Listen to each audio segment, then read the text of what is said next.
কাল একজন আমাকে জিজ্ঞেস করতেছে ভাই আর্টিফিশিয়াল ইন্টেলিজেন্সের সময় আপনি আপনার এজেন্সি কিভাবে রান করছেন? So I thought let me answer this properly. I am Mustaka Ahmed. I ran an image and video editing agency over the last 5 years. Alhamdulillah. So today I can share some important step যা তোমার এজেন্সিকে next স্টেপে নিতে help করবে।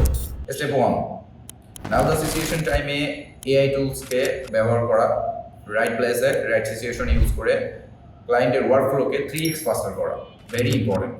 Step 2, editing agency not a editing zone, it's a ecosystem.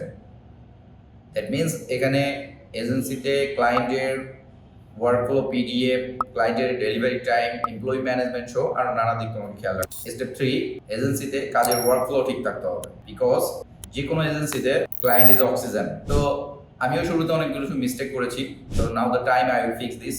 So তোমরা যারা next স্টেপে agency build করতে চাও আমাকে ফলো করো, আমি real time agency experience share করবো তোমার সঙ্গে।